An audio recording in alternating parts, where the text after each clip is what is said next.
Good morning to all of you. It is a great pleasure to be able to interact with all of you today in this on this occasion of the 17th Pravasi Bharatiya Divas.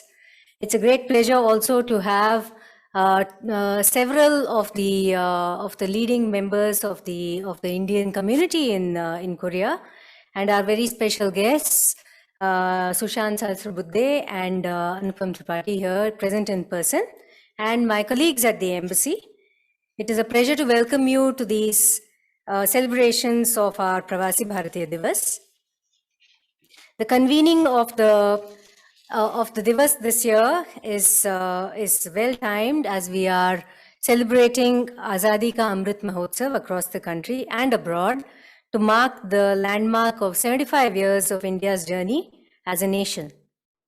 I'm happy to inform all of you that we will be having an eventful week ahead, during which we will be involved in Hindi Divas celebrations, Hindi blogging competition, birth anniversary of Swami Vivekananda, National Youth Day celebrations, Swachhata Abhiyan, Makar Shankri celebrations, and a quiz competition on Buddhism. I think this itself gives you an indication of the kind of diversity and spread of the activities that we are hoping to engage our community in the coming months.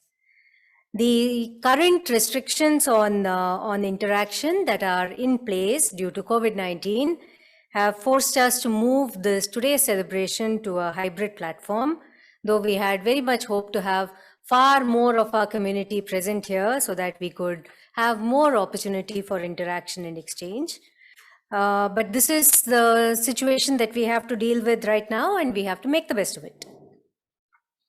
As you would all know, we mark Pravasi Bharatiya Divas on the 9th of January every year in remembrance of Mahatma Gandhi's return to India on this day.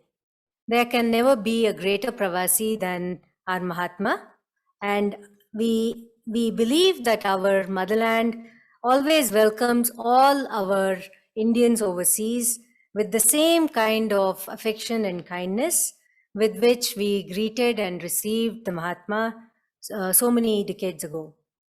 The diversity in our language, our religions, our tradition, our culture, and our food habits, we are able to display this to the world through our 30 million overseas Indians who live all around the world in various cities, in various countries, and who are in a way symbolizing and demonstrating the uniqueness of India and the innate Indianness which still unites each one of us. The Government of India has initiated many policies to connect with the overseas Indians more vigorously and to involve them in the reconstruction of a new India. These policies have contributed significantly to making India a major global player. Under the visionary leadership of our Prime Minister, we have strengthened our position in the world as a fast emerging global power, while retaining our traits of multiculturalism, multi-religious identity, and multi-ethnic democracy.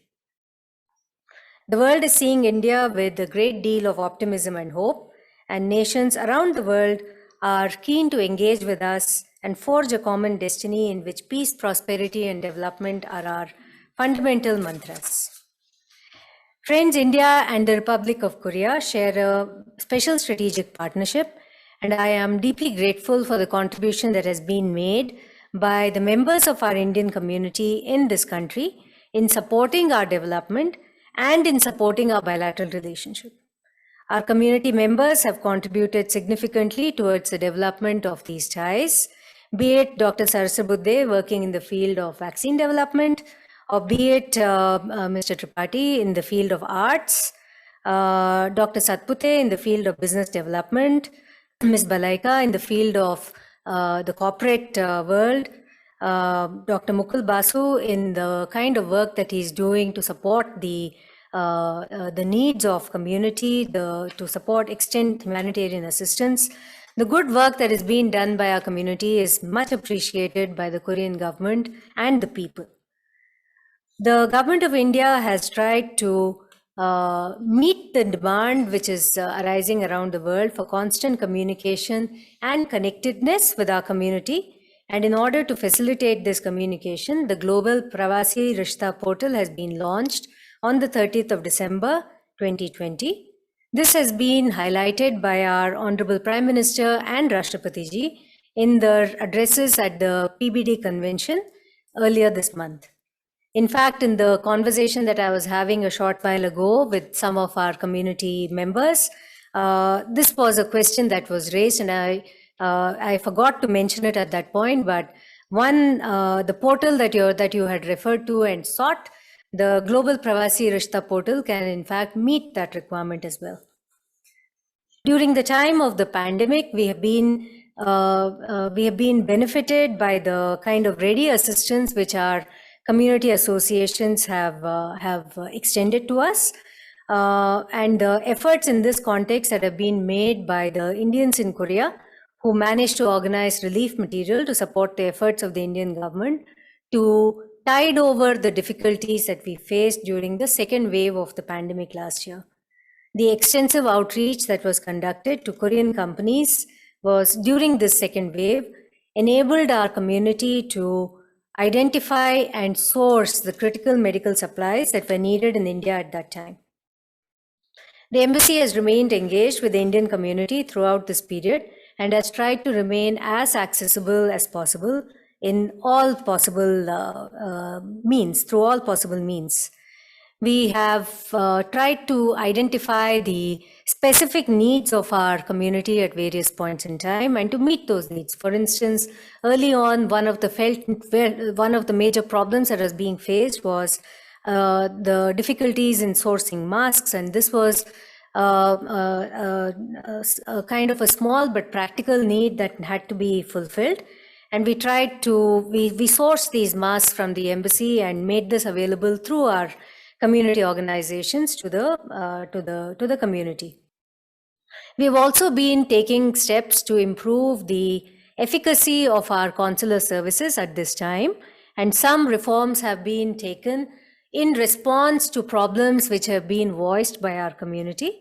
And these include the introduction of postal services, streamlining information dissemination, and ensuring that our community welfare comes first always. COVID-19 related regulations have been shared with our community through the DVCs that we have conducted, at which DCM Surinder has been constantly engaged with our community members. And we will certainly persist with these mechanisms so that we are able to hear the voice of our community and respond as effectively and as quickly as possible. I look forward to working closely with our community members in the year ahead, to celebrating your successes, to understanding your problems and trying to find ways of solving these problems to the maximum extent possible. In the meantime, I ask you all to stay safe, stay healthy, and to celebrate the sense of being Indian wherever we are, whatever we are. With those words, I close. Dhanyavad, Namaskar, Jai Hind.